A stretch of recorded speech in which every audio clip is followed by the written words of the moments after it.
성경 말씀 보시겠습니다. 성경 말씀 마태복음 23장 1절에서 12절 말씀입니다. 신약성경 38페이지 마태복음 23장 1절에서 12절 말씀 교독합니다. 이에 예수께서 무리와 제자들에게 말씀하여 이르시되 서기관들과 바리새인들이 모세의 자리에 앉았으니 그러므로 무엇이든지 그들이 말하는 바는 행하고 지키되 그들이 하는 행위는 본받지 말라. 그들은 말만 하고 행하지 아니하며 또 무거운 짐을 묶어 사람의 어깨에 지우되 자기는 이것을 한 손가락으로도 움직이려 하지 아니하며 그들의 모든 행위를 사람에게 보이고자 하나니 곧 그 경문띠를 넓게 하며 옷수를 길게 하고 잔치의 윗자리와 회당의 높은 자리와 시장에서 문안 받는 것과 사람에게 랍비라 칭함 받는 것을 좋아하느니라. 그러나 너희는 랍비라 칭함을 받지 말라. 너희 선생은 하나요 너희는 다 형제니라. 땅에 있는 자를 아버지라 하지 말라. 너희 아버지는 한 분이시니 곧 하늘에 계시니라. 또한 지도자라 칭함을 받지 말라. 너희의 지도자는 한 분이시니 곧 그리스도시니라. 너희 중에 큰 자는 너희를 섬기는 자가 되어야 하리라. 누구든지 자기를 높이는 자는 낮아지고 누구든지 자기를 낮추는 자는 높아지리라. 아멘. 박정희 정권에서부터 시작돼서 문재인 정권 그리고 지금 윤석열 정권에 이르기까지 이렇게 시작하면 좀 딱딱한가요? 이제 한 달 정도 남았습니다. 무슨 얘기냐면 우리나라는 어떤 통치제를 갖고 있죠? 우리나라는 군주제입니까? 수상제입니까? 내각제입니까? 뭐 수상이면 내각제입니까? 아니면 대통령이 다 이끌어가는 대통령제입니까? 대통령제죠? 그 대통령이 하는 일들을 견제하고 법을 만드는 사람들을 누구라고 부르냐면 입법부, 국회의원들을 뽑는 이제 선거 기간이 이제 한 달 정도 남았습니다. 그동안에 공천도 하고 뭣도 하고 시끄러웠는데 아무튼 뭐 공천을 하든 말든 그건 저하고 관계없는 얘기고 저는 오늘 좀 그런 얘기를 하고 싶어요. 저는 이승만 정권을 경험하지 못했습니다. 제가 경험한 건 박정희 정권부터 시작해서 지금 윤석열 정권까지 오는 건데 제가 박정희 시대를 지나고 뭐 문재인 시대까지 이를 한번 얘기해 본다면 아주 윤석열 시대는 지나지 않았으니까 저희 때는 국사라는 걸 배웠어요. 국사. 역사라고 요즘 하나요? 학교에서는? 그리고 세계적인 역사를 배우는 건 세계사라는 게 따로 과목이 있었어요. 한국사는 그냥 국사로 다 통칭을 해서 배웠는데 어떻게 나라가 시작되었고 마늘하고 쑥을 먹은 곰이 당군을 낳았고 그 당군이 우리나라의 시작이었으며 그래서 우리나라의 역사가 흐르기 시작했다. 이게 제가 배운 국사거든요. 뭐 그건 이제 우리가 얘기하는 당군 신화라고 말을 하니까 그 신화로 치부를 하고 아무튼 고조선부터 이렇게 우리나라 역사가 시작됐다고 얘기를 합니다. 그래가지고 지금 정권이 몇 정권인지 모르겠는데 아무튼 지금 시대까지 왔어요. 그 오는 동안에 제가 한 번도 공식적으로 들어보지 못하고 배워보지 못한 일들을 지금 윤석열 정권에서 1년, 이제 2년 돼가죠. 2달 모질한 2년 동안 계속해서 반복적으로 듣습니다. 일부의 조작된 사건을 그것도 날조된 것들을 마치 사실인 양 이야기하는 뉴라이트 사관에 사로잡힌 머리 빈 것들이 권력을 잡으니까 거기에 같이 기생하던 것들이 스물스물 기어 올라오는 막 대명천지가 막 올라와서 발악을 하는 시대를 지금 우리는 1년 10개월 동안 살고 있습니다. 국정농단이라고 하는 큰 사건을 일으켜서 탄핵을 당했던 박근혜 정권에서 조연천이라는 기무사 사령관이 촛불행진을 하는 사람들을 쿠데타로 진압하려고 했던 일들이 있어요. 그 뒤에 촛불행진에 의해서 정권이 세워진 문재인 정권 때 이 사람을 처리하지 못하고 미국으로 도망가서 방관하다가 윤석열 정권에서 무죄를 확정시켜준 일이 지금 우리가 살고 있는 윤석열 정권의 1년 10개월 동안 일어난 일입니다. 또 오래되지도 않습니다. 작년에 수해 때 수해 지역에 가서 대민봉사활동하던 해병대 최상병 사건의 은폐 의혹과 관련돼서 수사해야 한다고는 수사관을 반란 수괴죄, 모의죄 막 이런 걸 붙여가지고 그 사람을 지금 감옥에 가둬버린, 그걸 제거한 국방부 장관이 있습니다. 이종섭이라고 하는 사람. 이 사람이 호주 대사로 임명받아서 방송 보신 분들은 잘 아실 거예요. 이 사람은 범죄자예요. 피의자예요. 피의자. 공수처에 의해서 고발된 사람이에요. 그런데 이 사람에게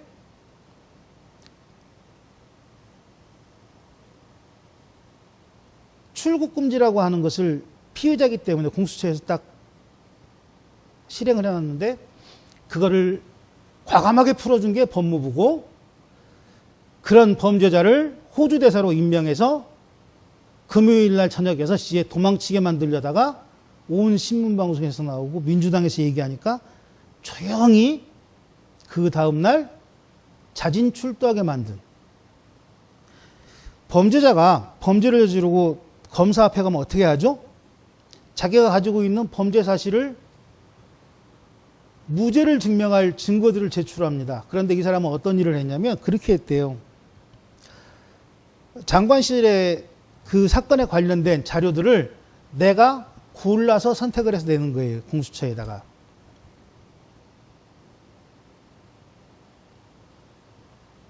그리고 거기서 또 면죄부를 받습니다. 언제 도망가도 이 사람은 호주로 도망갈 거예요. 또 있습니다. 이 최상병 사건과 관련돼서 제가 지금 왜 4월 달에 있는 선거를 말씀드리자면 이런 얘기 때문에 그래요. 최상병 사건과 관련돼서 세 사람이 지금 연루가 돼 있어요. 장관 빼고. 이제 호주 대사죠. 호주 대사 빼고. 어떤 사람이냐면 신범철이라고 하는 국방부 차관입니다. 장관 밑에 차관. 이 사람은 천안에 국민의힘의 국회의원 후보자로 단독 공천이 됐습니다. 또 하나, 임종득이라고 하는 국가안보실 2차장은 경북 영주의 비례 국회의원으로 공천이 됐습니다. 자, 또 있어요. 그 국민의힘의 국회의원 중에 성일종이라는 사람이 있습니다.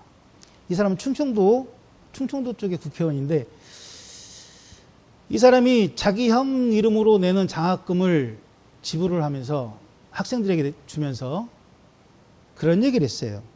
일본에서는,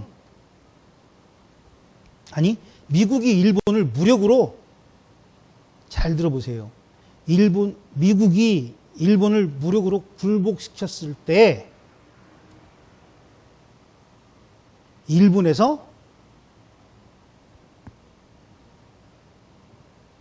장학생으로 일본을 일으켰던 그 인물 중에 한 사람이 누구냐면 이토 히로부미라고 얘기합니다. 그러면서 자기 장학금 받아서 이토 히로부미를 닮으라는 식으로 얘기하는 거예요.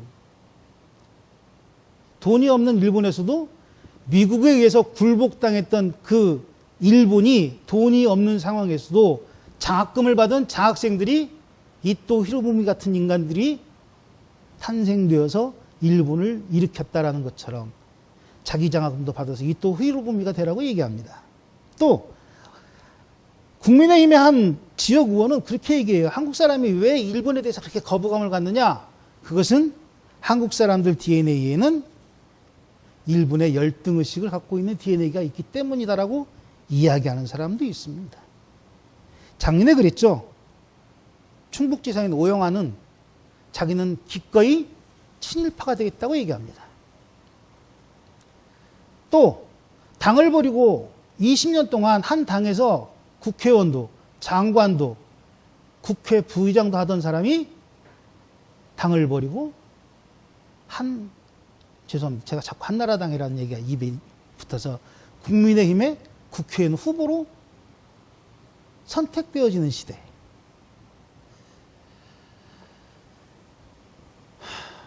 4월 달에 있는 국회의원 선거인데 지금 1년 10개월짜리 대통령이 전라도만 빼고 각 전국 8도로 돌아다니면서 얘기합니다.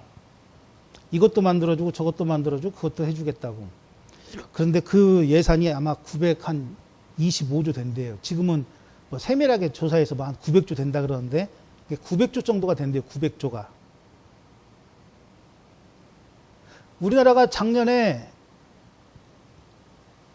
세금이 얼마 덜 거친지 아시나요? 모르시죠? 제가 적은 것만 말씀드릴게요. 작년에 우리나라 세금이 부족한 게 49조입니다. 한 50조 돼요. 그렇게 무능하다고 얘기했던 문재인 시대 때는 이 세금이 남았었습니다. 그 남은 세금으로 중소기업, 자영업자들, 그리고 사회적인 약자들에게 혜택을 줬던 거예요. 세금도 50조나 못 걷는 사람이 이제 1년 10개월 했으니까 앞으로 3년 남았죠. 36개월. 36개월 동안 925조를 풀겠다는 얘기예요. 또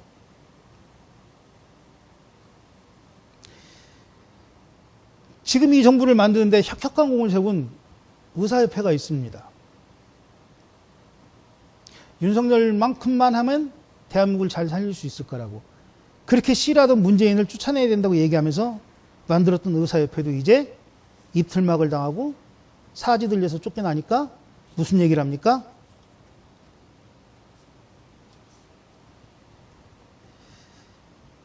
지금 그 시대를 우리는 살고 있어요.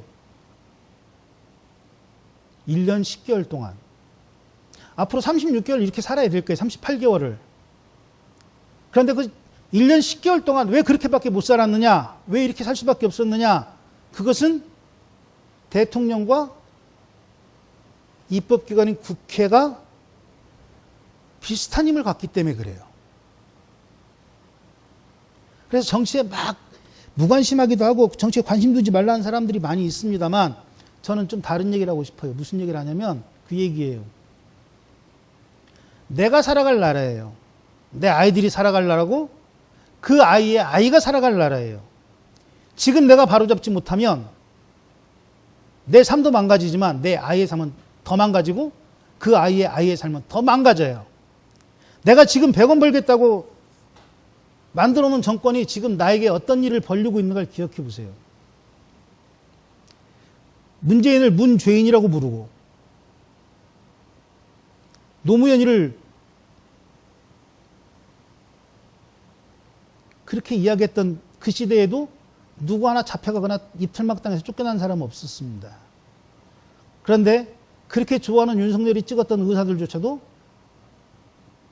병원을 살리자는 그 회의에 의사가 들어가겠다는데도 입을 막고 사지 들어서 쫓아내는 시대. 선택을 누가 했는가를 생각해 보시라는 거죠. 간호사법을 고쳐달라고 이야기하는 간호사에게 수사하겠다는 이야기하며 그들이 입을 막았었던 정권. 그런데 이제 어떤 일이 벌어지죠? 전문의들이 파업을 하니까 그 간호사법을 이제 손봐서 간호사들에게 의사가 하는 일을 보조할 수 있는 일을 만들겠다는 정권. 한국인이 제일 좋아하는 말 중에 그런 말이 있죠. 한국인에게만 있는 말이 있어요. 뭐냐면 기회를 몇 번 준다는 얘기가 있죠. 한국인은 3번 줍니다. 첫 번째는 실수라고 생각해요. 두 번째는 그래 뭐 그럴 수도 있겠지. 두 번째니까. 그런데 세 번째 되면 어떻게 되죠? 세 번째 되면 아웃이거나 아니면 거기에 대해서만큼은 용서하지 않는 단함을 갖습니다.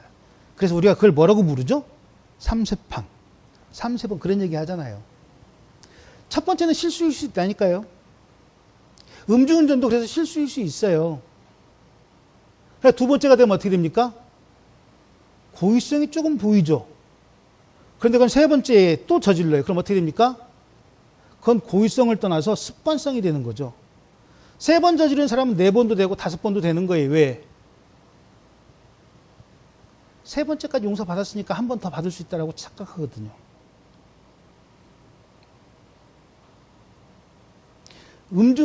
설교 시간에 음주 얘기하니까 좀 이상하시죠? 노상방뇨를 한번 얘기합시다. 노상방뇨. 노상방뇨가 뭔지는 아시죠? 길거리다가 소변 보는 거예요. 아무데나 싸는 사람이 있어요. 소변 보는 사람. 근데 그 사람이 그게 첫 번째일까요? 아니죠. 정말 급해서 어쩔 수 없이 막 소변 보는 사람이 있다니까요. 근데 그것은 한 번으로 끝나잖아요. 그런데 심심하면 하는 사람이 있어요. 그건 뭐라고 불러요? 상습범이라고 부르죠. 그리고는 그 사람에게 뭔 책임을 묻죠? 벌금을 부과합니다. 정치권에도 그래요. 정치권에도. 민주당에 대해서 저도 할 말 참 많은데, 저는 아까 제가 말씀드린 것처럼 제가 정치를 좋아하는 거 아니고요. 정치에 깊게 관여하지도 않습니다. 그런데 중요한 거는 내가 살아갈 나라와 내 아이들이 살아갈 나라, 그 아이의 아이가 살아갈 나라를 지금 내가 만들지 못하면 돌아오지 않기 때문에 저는 대학 시절에 짱돌을 들었던 거예요. 체류탄을 먹어가면서 백골단하고 싸웠던 거예요. 도망 다니면서. 그래서 우리가 이야기하는 586이나 486이 정권에 진입을 했습니다. 그런데 그들이 지금 하고 있는 행동이나 제가 지금 말씀드리는 이런 한 당의 모습이나 똑같다라는 거예요.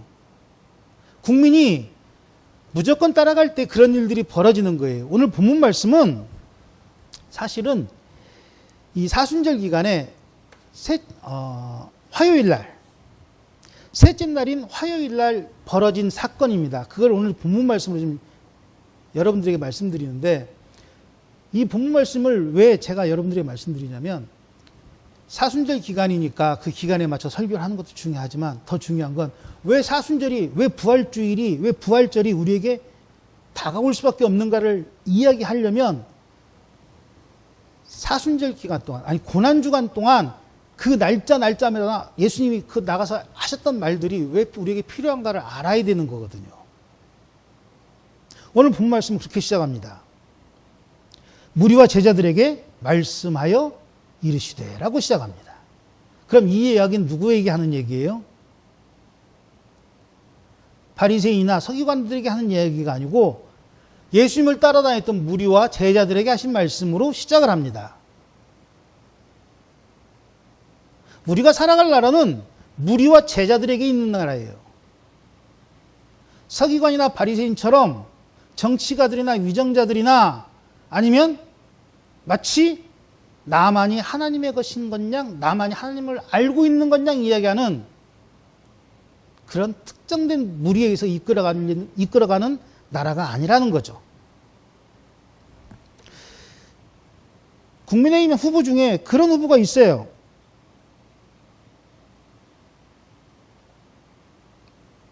예배 시간에 이런 얘기하면 참 그런데, 한국교회는 동성애를 반대합니까? 찬성합니까?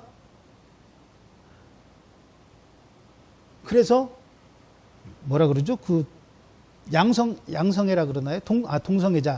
동성애자들 무슨 집회할 때마다 팻말 들고 나가잖아요. 그런데 국민의힘 후보 중에 한 사람이 그런 얘기를 했습니다. 정치가는 정치적인 능력만 있으면 난교를 즐기거나 예쁘장하기만 하다면 남자건 여자건 그냥 껄떡거려도 된다고 이야기하는 사람이 있어요. 그 사람이 용산에 살고 있는 두 사람에 의해서 선택돼서 부산의 후보자로 나갔어요. 그런데 부산에 있는 교회 한 곳도 난교를 즐기고 동성애를 즐기고 양성애를 즐기는 이 후보자에 대해서 한마디도 하지 않는 그가 목사 아들이기 때문에 그렇습니까?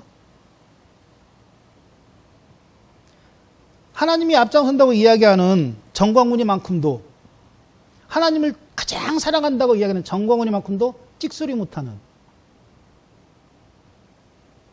그런 것들이 정의라고 말하는 시대를 우리는 살고 있습니다. 우리 아이가 저에게 그런 얘기를 하더라고요. 조회수가 많이 늘어나고 구독자가 많이 늘어나니까 아무래도 아빠가 이틀막 당할 것 같은 느낌이 드나 봐요. 걱정할 거 없습니다. 중요한 건 그게 아니니까. 자, 말씀을 한번 들어갈게요. 예수님께서 셋째 날인 화요일 날 지금 이 말씀을 하시는데 뭐라고 말씀하시냐면, 서기관들의 그리고 바리새인들의 교만에 대해서 말씀하시는 거예요. 이 성경 말씀 많이 들으셨잖아요. 그들은 사람들 보이는 곳에서, 그리고 사람들 많이 모이는 곳에서, 그리고 자기의 권위를 높일 수 있는 곳에서 최대한 자기의 위치를 드러냅니다. 그 드러내는 모습을 자꾸 나타내는데 잠언 22장 26절에 그렇게 말을 해요. 뭐라고 말을 하냐면, 속임으로 그 미움을 감출지라도 그의 악이 회중 앞에 드러나느니라. 이 말씀을 보시면서 생각나는 단어가 혹시 있으신가요? 높은 자리에 항상 앉기 좋아하고 사람들이 있을 때에만 거룩함을 나타내며 마치 자기만 하나님의 모든 것들을 행동할 수 있는 사람인 것처럼, 자기들이 하고 있는 행동은 하나님이 다 인정해 주는 것처럼 행동하고 있는 저들을 향하여 잠언 26장 26절에 말씀하신 것처럼 속임으로 그 미움을 감출지라도 그의 악이 회중 앞에 드러나는 저 말씀이 한 단어로 엮어진다라는 거죠. 그걸 뭐라고 얘기하냐면 위선이라고 말합니다. 위선. 거짓 위에 착할 선. 그러니까 풀어보면 착한 척 뭐 한다고요? 거짓말 한다라고 얘기하는 거죠. 거룩한 것처럼 보이지만 거룩한 척하는 거짓말을 하고 있다는 겁니다. 국민을 위하는 척하지만 사실은 입을 막고 사지를 들어 쳐내버리는 시대를 살아가는 것이 지금 우리가 선택한 1년 10개월입니다. 뭐 일찍이니 이찍이니 그런 얘기를 하는 게 아니에요. 다 우리가 선택했어요. 무엇 때문에? 나의 위선 때문에. 내가 가지고 있는 위선이 그 사람을 만든 거 아닙니까? 내가 가지고 있는 위선이? 저 무식한 인간은 당대표가 돼서는 안 된다. 형수에게 욕을 한 저 나쁜 놈은 당대표가 되면 안 된다. 저런 것이 대통령이 되면 안 된다. 그런데 알고 보니 그래서 그 형수에게 욕했던 그 나쁜 놈을 제껴놓고 뽑아놓은 대통령은 장모하고 마누라하고는 23억을 주식으로 헤쳐먹고 여기저기 온갖 동네에 땅이랑 땅은 다 사놓고 또 거기에 발맞추어 열심히 그린벨트를 풀어주고 있는 대통령을 만드는 시대. 일찍이 아니에요. 나의 위선 때문에 그러는 거지. 그런데 성경은 분명히 얘기합니다. 그 위선은 속임으로는 그 미움을 감출 수가 있어요. 그런데 나중에는 결국 어떻게 된다고요? 악은 드러나게 되어 있어요. 그것을 선택하는 것이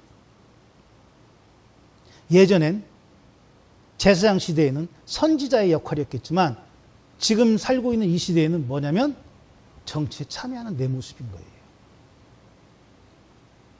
그래서 교회에서도 교회법이라는 게 존재하잖아요. 목사도 탄핵당합니다. 잘 모르시겠지만 그 탄핵이라는 거 뭐예요? 편말 들고 목사님 나가주세요 그게 아니라 위임을 받죠. 위임을.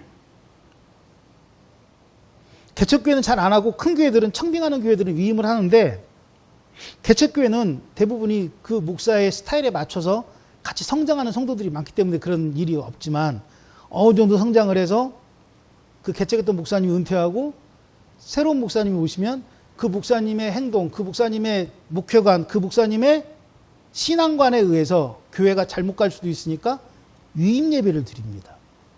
그런데 그게 평생직이 되는 시대가 돼버렸어요. 왜? 귀찮거든요. 목사 입장에서는 위험하거든요.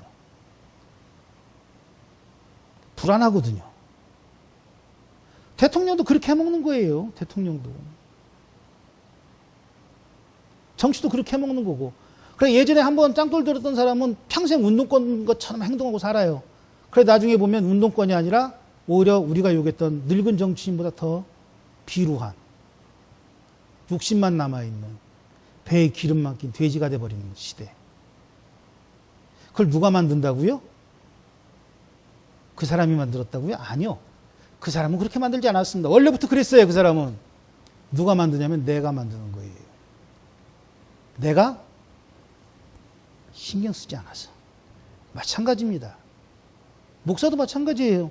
성도들이 목사가 하는 얘기에 그냥 아멘 아멘 아멘 하고 있으면 목사는 무슨 일이 벌어진지 아십니까? 우리에게 한 분이신 아버지시나 우리에게 한 분이신 스승에 대해서는 생각 안 해요. 내가 아버지고 내가 스승이라고 착각해요. 왜요?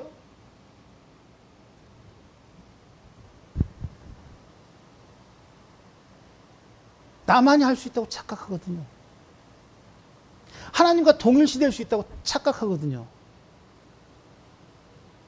먹지 말라고 한 선악을 알게 한 나무의 열매를 먹었던 아담처럼 똑같은 일을 반복하는 게 사람이거든요. 그래서 성도들은 목사의 설교에 집중해야 합니다. 목사의 삶에 집중해야 돼요. 목사는 목사의 삶에 자기가 집중해야 되지만 더 중요한 거는 성도들이 목사에게 집중해야 돼요. 뭐 먹을 거 사다 주고 입을 거 입혀주고 뭐 막 좋은 거 먹여주는 게 그게 집중이 아니라 저 목사님의 설교가 저 목사님의 삶에 적용되는가 안 되는가를 집중해서 봐야 돼요.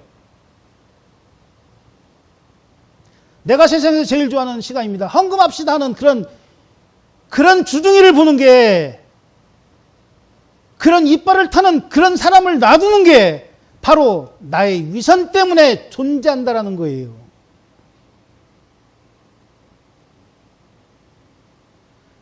내 집을 한층 더 올려준다는 그 말에 우리 지역에는 아무 관심 없는 어디서 온지도 모르는 사람에게 내 소중한 한 표를 찍어주는 그런 위선이 지금 이 나라를 이 꼴로 만들어 놓은 거예요.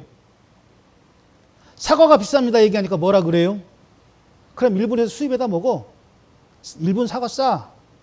그리고 일본은 사과가 진짜 맛있어. 오므라이스를 생전 안 처먹다가 일본에 가서 오므라이스 한번 처먹으니까 오므라이스가 세상 온갖 곳에서 제일 맛있어 보이는 것처럼. 그리고 말합니다. 아유, 우리가 잘못했어요. 미안해요. 내가 실수할 수 있어요. 그리고 사과를 합니다. 사과를 일본에서 사오는 거고 사과를 하는 것과 관계는 없습니다. 여기서 웃어야 돼요. 이거 아재 개그예요. 자, 그런데 생각을 해보세요. 사과는 뭐가 따라와야 되죠? 사과는 행동이 따라와야 사과가 되는 겁니다. 그렇죠? 행동이 없는 사과는 뭐예요? 그냥 개나 주는 사과가 되는 거예요. 거짓말이죠. 아까 잠언 26장 26절에 나온 것처럼 미움을 감추는 행동이 바로 위선적인 사과죠. 3월 1일 3.1절 기념식에서 1년 10개월짜리 윤석열이는 그렇게 얘기했습니다. 일본과 이제 함께 간다. 파트너라고 얘기했습니다. 그 일본은 할 만큼 사과했고 할 만큼 우리에게 용서를 구했다고 얘기했습니다. 사과를 말하지만 그들은 아직도 독도를 뭐라고 부르죠? 다케시마라고 부릅니다. 그리고 거기에 발맞춰 협력해가는 우리나라는 뭐를 만들죠? 왜곡과 분쟁 지역으로 기록합니다. 정신 빠진 한 공무원이 독도와 울릉도를 지도에서 지워버리는 일들이 서슴없이 자행되는 지금 이 시대, 그리고 그것을 뻔뻔하게 뭉개버리는 정권. 여러분들의 아이들, 그 아이의 아이들은 이제 울릉도나 독도를 갈 때 어쩌면 여권을 들고 가야 되는 시대가 올지도 몰라요. 지금 이런 식으로 간다면. 또 하나 얘기해 볼까요? 사과한다고 얘기합니다. 그런데 8월 15일에 되면 뭐 하죠? 일본에서 항상 하고 있는 게 야스쿠니에 공문을 보냅니다. 일본이 망했던 그날 그들은 자기 나라를 위해 희생됐다고 생각하는 사람들에게 제를 올리는 거죠. 끊임없이. 그리고 말합니다. 아, 우리가 미안해요. 잘못했어요. 그리고 뭐라고 말하죠? 하지만 우리는 위안부를 한 번도 둔 적이 없습니다. 저들은 돈 벌기 위해 지들이 알아서 들어왔습니다. 징병군들이 일본에 가서 석탄을 캐고 그 광부의 노릇을 하며 그 노동력을 착취당했던 그 시대를 이들은 인정하지 않습니다. 그리고 말합니다. 아이고 사과합니다. 그리고 그 사과를 할 만큼 했답니다. 누가요?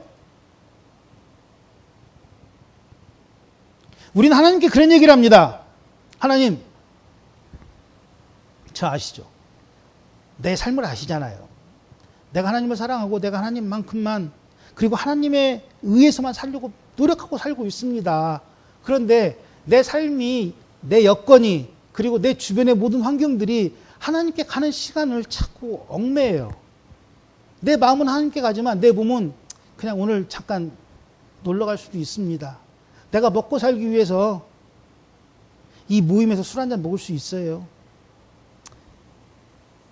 내 자식이 오늘 공부를 한다니까 주일날 빼고 주일 예배 안 드리고 주일 예배를 안 드리는 거죠. 그러니까 주일 빼고가 맞겠죠.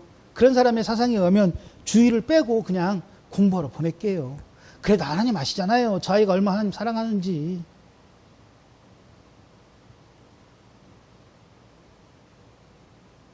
하나님, 나는 하나님이 얘기한 것처럼 선악을 알게 한 나무의 열매를 먹고 싶지 않았어요. 내가 선악을 알게 한 나무의 열매를 먹은 것은 바로 하나님 당신이 만든 저 하와 때문에 먹은 거 아닙니까? 내가 무슨 죄가 있습니까? 라고 이야기하는 그 아담처럼 우리는 지금도 이야기합니다. 바리새인이나 서기관들은 얘기합니다. 야, 그거 율법에 맞지 않아. 야, 그거 하나님이 안 좋아해. 야, 너 그 돈을 그렇게 쌓아놓으면 어떻게 해? 하나님께 헌물로 해. 너 몇 걸음 걸었어? 안식일인데. 너 어저께 뭐 먹었어? 너희들과 나는 좀 달라야 되겠지? 내가 너희들을 잘 지키기 위해서 나는 옷을 좀 크게 만들고 옷을 좀 넓게 만드는 거야. 옷폭을 좀 길게 하는 거야. 내가 잘나고 싶어서나 내가 너희들에게 잘 보이고 싶어서가 아니라 너희들이 나를 보고 하나님의 율법과 하나님의 살아계심을 좀 더 알게 하기 위해서 난 이런 모습을 보이는 거야 라고 그들은 얘기합니다. 내가 높은 자리에 앉는 것은 내가 높아서가 아니야. 나를 높은 자리에 앉혀줘야 누가 좋아한다고요? 하나님이 좋아하셔. 너희들이 먹는 거? 너희들이 먹어도 된다니까. 그런데 나는 누구와 관련돼 있어? 너희들이 보시는, 너희들이 생각하는, 그리고 너희들이 믿는 한유가 관련 있는 사람 아니야. 그럼 너희들이 먹는 것보다 좀 더 좋은 거 줘야지, 나한테는. 난 좀 더 좋은 옷 입어야지. 그걸 못 지키는 너는 아직 구원받지 못한 자라고 서슴없이 얘기하는 그런 자들을 말은 듣되 뭐라고요? 따르지 말라고 본문에 말씀하신 거예요. 자, 3절 말씀입니다. 그러므로 무엇이든지 그들이 말하는 바는 어떻게 하라고요? 행하고 지키라고 얘기하십니다. 그런데 그들이 하는 행위는 어떻게 하라고요? 본받지 말라고 얘기합니다. 그 이유가 뭐예요? 말만 하고 행동하지 않는다고 말씀하십니다. 그러면서 자꾸 어깨에 무거운 짐을 주고 자기는 손가락 하나도 움직이지 않는 사람에게 보이는 행위를 할 뿐 하나님의 행위를 하는 자들이 아니다라고 본문 말씀에 얘기하고 계시는 거예요. 우리가 누구를 선택한다는 것, 우리가 정치가를 선택하거나 우리의 아이들을, 우리의 미래를 선택하기 위해서는 바로 저 말씀에 입각해야만 가능하다라는 거예요. 우리가 사람들에게 말씀을 증거하고 전도를 하고 그가 구원받게 하는 이유가 뭔지 아십니까? 궁극적인 목적은 그가 천국에 가는 거죠. 그런데 그 천국에 가는 거 가게 하기 위해선 무엇이 중요해요? 입을 터는 게 중요한 게 아니라 내가 보이는 것이 중요하다고 지금 주님은 못 박아 놓으셨단 말이에요. 그런데 우리는 오늘도 지금 얘기합니다. 주 예수를 믿어. 지하철 타고 다니면서 이 마귀의 새끼들아 왜 예수를 안 믿어? 그러다가 뒤져가지고 지옥 가면 아주 좋겠다 활활 타오르고 이걸 전도랍시고 지금도 하고 있는 거예요.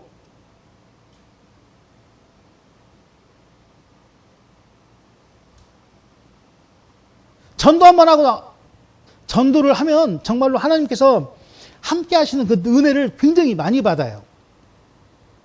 아시잖아요. 전도해 보셨으니까. 가두 찬양이라는 걸 합니다. 기타를 치고 찬양을 막 불러요. 그래서 사람들이 지나가는 사람은 지나가고 듣는 사람은 듣고 시비 걸러 온 사람은 시비 걸러 오고 어떤 사람은 또 막 술 먹고 앞에서 춤도 춰요. 사람들 모이라고 자기가 알아서. 또 어떤 사람은 수고한다고 뭐 이렇게 뭐 음료 사 먹으러 돈도 주는 사람도 있습니다. 그런데 정말 기적은 뭔지 아십니까? 거기에 천사가 왔다거나 무슨 뭐 성령의 바람이 분다거나 막 뭐 방언이 그런 거 없어요. 하지만 돌아가면서 꼭 한마디 합니다. 내가 받은 은혜보다 더 많은 은혜를 받았다고. 내가 전도하는 동안에 내가 은혜를 받잖아요. 그게 천사를 만나는 것과 성령의 바람 부는 것보다 더 큰 은혜 아닙니까? 그런데 그걸 우리는 꼭 보여주고 싶어 해요. 내가 기도했더니 바람이 멈췄어요. 내가 기도했더니 비가 안 왔어요. 앰프를 들고 나가야 되는데 그 비가 오면 앰프가 안 되는데 그 조그만한 일 하나 가지고 무슨 천사를 찾고 생전 전도 안 하다가 딱 한 번 하고는 무슨 큰 일을 한 것처럼 그러고는 그것이 평생 뭐가 돼요? 훈장이 되잖아요. 귀신 한번 쫓으면 막 무슨 자기는 귀신 쫓는 막 전문가가 되는 것처럼 방언기도 한번 하면 막 자기는 평생 방언기도 하는 무슨 전문가가 되는 것처럼 아니잖아요. 겟세마네 동산에서 기도하실 때 어떤 일이 벌어졌죠? 누구를 만나죠?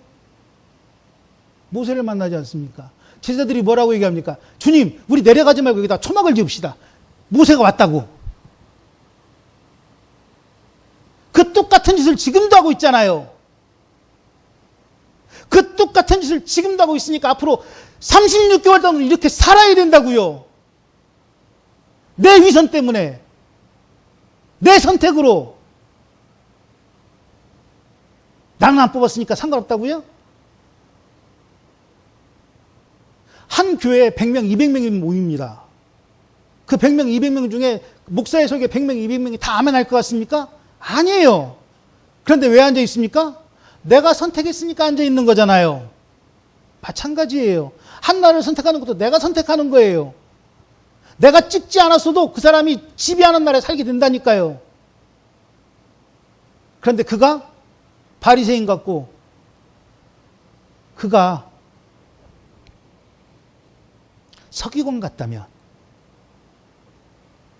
우린 앞으로도 큰 길가야가 거창한 옷을 입고 휘황찬란한 옷을 입고 소매를 흔들어대는 사람을 볼 수밖에 없는 거예요. 높은 자리에 앉기 좋아하고 빈말만 하고 어깨에 멍에를 지게 하고 지는 손 하나 까딱 안 하면서 평생 말로만 먹고 살려고 하는 그 지배를 우리는 36개월을 받게 되는 거예요. 손에 왕자를 쓰고 속껍질을 벗기고 돼지대가리를 삶는 그곳에 전과 17번 말에 아무 말도 못하고 그냥 다 따라가는 구약을 외우는 여자의 말을 듣는 그 시대를 36개월 더 살아야 되는 거예요. 교회는 뭐합니까 도대체? 그가 목사의 조카이니까 아무 말도 못합니까? 난교를 하고 찝쩍대는데도 동성애를 해도 되고 양성애를 해도 되는 그런 목사의 아들놈이라고 한마디 안 하는 교회가 그게 교회입니까 그게? 태극기를 왜 들어야 도대체? 주님이 오늘 피를 토한다니까요. 사도 바울은 그렇게 말합니다. 너희가 지혜가 있다고 생각하면 세상에서 지혜 있는 사람이 되려면 어떤 사람이 돼야 되냐면 세상의 지혜에 미련한 사람이 되라고 얘기합니다. 그래야만 누가 주는? 하나님이 주는 지혜로 지혜로운 자가 될 수 있다고 말하는 겁니다. 또 하나, 네가 정말 살고자 하느냐? 그럼 어떻게 하라고요? 죽으라고 말씀하십니다. 네가 정말 첫째가 되고자 하느냐? 그럼 뭐라고 얘기하시죠? 나중이 되라고 얘기하십니다. 이해 안 되시죠? 제 얘기. 우리가 생각하고 있는 선과 우리가 생각하고 있는 최선이 예수님이 말씀하시는 최선이나 선과는 좀 거리가 떨어질 수 있다는 거예요. 자, 마태복음 15장 25절 그렇게 합니다. 목숨을 구하고자 하면 잃을 것이고 누구든지 나를 위하여 자기의 목숨을 잃으면 어떻게 된다고요? 목숨을 찾는다라고 말씀하세요. 하나님의 나라는 내가 생각하는 것과는 정반대일 수 있어요. 그런데 우린 자꾸 그 정반대를 누구의 초점으로 맞춰요? 내 초점으로 맞추잖아요. 그거를 제가 아까 말씀드리는 위선이라고 말씀드리는 거예요. 아닌 것을 마치 맞는 것처럼 자꾸 우게 됩니다. 그리고 하나님의 때를 어디에 맞추죠? 누구 스케줄에 맞춰요? 내 스케줄에 맞춥니다. 그리고는 그거를 하나님께 보고하는 게 아니고 토론하는 게 아니고 뭐라고 얘기하죠? 통보합니다. 어떻게 해요? 따라오라고, 맞춰주라고, 결제해달라고. 그것이 위선인 거예요. 누구나 부자 되고 싶어하고 누구나 잘 살고 싶어 합니다. 아, 목사님 저도 그렇다니까요. 저도 이제 날마다 탕수육 먹고 싶고요. 제가 좋아하는 레고를 하루에 3개, 4개씩 사가지고 만들고 싶어요. 부자가 되면 가능하잖아요. 다 그런 꿈이 있다니까요, 누구나. 그런데 그건 뭐예요? 그냥 꿈이잖아요. 그걸 이루기 위해서 어떤 일을 벌입니까?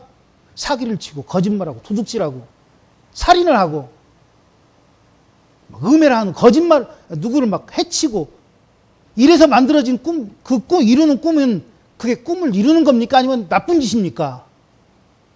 다 하시잖아요. 그런데 우리는 그것이 마치 나는 거기에 해당이 안 되는 사람인 양 마음에 감추고는 얘기합니다. 선한 것으로. 선한 척 하는 거죠. 오늘 설교 제목이 뭐죠? 디올백입니다. 디올백 그러면 생각나는 게 단어가 따로 있죠? 그냥 저는 그 백을 얘기하는 게 아닙니다. 디올백입니다. 백. 백. 백이 맞나요? 백이 맞나요? 백이 맞죠? BACK 백. 가방 말고. 어떤 백입니까? 어떤 백입니까?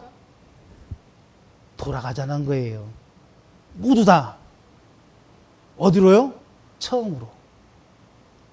하늘나라의 사람이라면 처음으로 돌아가는 게 맞아요. 어떤 때로요? 내가 처음 주를 만났을 때. 내가 처음 주님의 그 보혈의 피를 내가 만졌을 때. 내가 보았을 때. 그리고 그 피로 인해 내가 다시금 살게 됐음을 고백했을 때. 이게 디올백이에요. 그러기 위해서 주님은 첫 번째 조건을 한 가지 거신 거예요. 어떻게 해요? 서기관이나 바리새인들처럼 입으로 믿지 말라고 하십니다.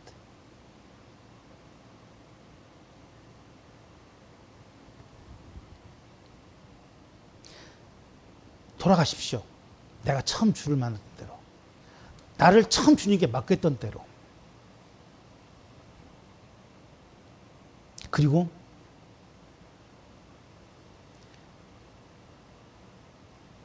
내가 주님으로 인해 깨끗함을 입었다는 그 감사가 내 입에서 고백으로 나왔던 그때로. 하나님 나라에 합당한 사람, 하나님 은혜에 합당한 사람, 그게 제가 지금 설교 제목으로 잡은 디올백입니다. 아무쪼록 우리의 삶이 이제 한 주간 또 시작됐어요. 16일까지 얼마나 하나님에 의해서 처음으로 돌아가느냐? 처음에 하나님을 알았던 때로 돌아가느냐? 그리고 세상적인 그 찌들림이 아니라 순결하고 은혜롭고 순수했던 믿음의 초심자로 돌아가시는 저와 여러분들 되시기를 주님의 이름으로 축복합니다. 기도하겠습니다.